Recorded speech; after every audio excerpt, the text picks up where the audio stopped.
Hello বন্ধুরা, আজকে চললাম একটা নতুন জায়গাতে। কোথায় যাচ্ছি, কোথায় থাকছি সবই জানাবো। কিন্তু এখন আমি যাচ্ছি শিলিগুড়িতে। শিলিগুড়িতে কিসে যাচ্ছি সেটা চলো তোমাদের সাথে শেয়ার। প্রথমে বাচ্চা পার্টিদের আমি নামিয়ে নিচ্ছি এক এক করে, কারণ তুলির বাবা লাগেজ নিয়ে এগোচ্ছে। এখন আমরা চলে এসেছি শঙ্কর মিষ্টান্ন ভাণ্ডারে। এখান থেকে আমাদের বাস ছাড়বে। আমাদের বাসের নাম রুবি পরিবহন। আমি সবার আগে তোমাদের জানিয়ে নিই, তোমরা যখনই বাসে যাবে আগে বাসের রেটিং দেখে নেবে, কারণ অনেক সস্তা বাসও আছে, তোমার সেগুলোর দাম প্রচুর নিয়ে নেবে। তো পরে আমি দামটা বলছি। প্রথমে দেখাই তোমাদের শঙ্কর মিষ্টান্ন ভাণ্ডারের ভেতরে আমি যাচ্ছি। তো ওখানে পিহু অনেক ঝামেলা করেছিল যে সবাই খাচ্ছে, যেহেতু আমি ওর বাড়ি থেকে খাবার নিয়ে গেছিলাম, তবুও ও খাবারের ইচ্ছা প্রকাশ করেছিল। ভাতটা খুবই ভালোবাসে জানো তো। তো এখানে আমি ভাতটা অর্ডার দিয়ে চলে এসেছি, ডিম ভাত দিয়েছি, কারণ আমি জানি তুলি খাবে না, তবুও দিলাম কারণ ওর ইচ্ছা করছিল। তো এত লোক, তোমাদের লোকজন দেখায়, প্রচুর পরিমাণে লোক।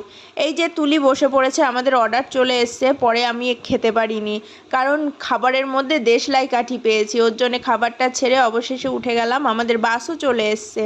তুলি ওর জন্য আমাকে টানছে, ওর বাবা আর ওর বুদ্ধ দাদা লাগেজ নিয়ে এগোচ্ছে, ওর জন্য ও আর থাকতে পারছে না। সামনে দেখো ওই যে আমাদের বাস রয়েছে, আর এই যে ওর ইয়েলো কালারের টি শার্টটা, এটা হচ্ছে ওর বুদ্ধ দাদা, মানে ওর একদম জিগরি দোস্ত। তো ওখানে ওর বাবা আর বুদ্ধ দাদা, ওর পিসিমণি সবাই লাগেজ নিয়ে এগোচ্ছে।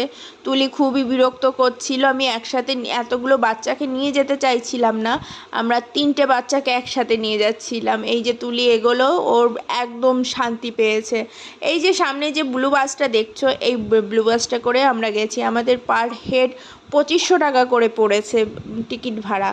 তোমরা বলবে যে এত ভাড়া দিয়ে আমরা যাব, কিন্তু ট্রাভেলটা তোমরা কোথাও ঘুরতে গেলে অবশ্যই রিল্যাক্সে যেতে লাগবে, কারণ ট্রাভেল যদি তোমরা ভালোভাবে রিল্যাক্সে না করতে পারো, সেখানে গিয়েও তোমরা ঘুরতে পারবে না। তো এখানে আমি ঝটপট উঠে পড়ছি। তারপর তোমাদের আমি দেখাবো বাসের ভেতরটা। এই যে দেখো, একদম লাক্সারি বাস। এখানে আমাদের খাবারটা দেয়নি, অনেক বাসে খাবারও দেয়, আমাদের জলের বোতলটা দিয়েছিল। তো তোমাদের ভেতরটা দেখাই যে কেমন। এই যে আমাদের সিট, আর পেছনে আগে ছিল আমার ননদ আর ননদের ছেলে মেয়ের সিট। তো আমি এখন সিটের মধ্যে ঢুকে যাব, তোমাদের ভালো করে আগে দেখিয়ে নিই সিটটা। তুলি তো খুবই ব্যস্ত ছিল যে ও কখন সিটে উঠবে। এই যে ওদের 3 মূর্তি, ওর দিদি আর দাদা, ওরা তো মানে এত আনন্দ হয়েছে বলবো কি। এই যে আমি উঠে পড়েছি, দেখো। তোমাদের ভিডিওটি কেমন লাগলো অবশ্যই জানিও। নতুন ভিডিওর সাথে দেখা হবে। Tata, bye bye. তোমরা আমার ভিডিওটি দেখতে থাকো।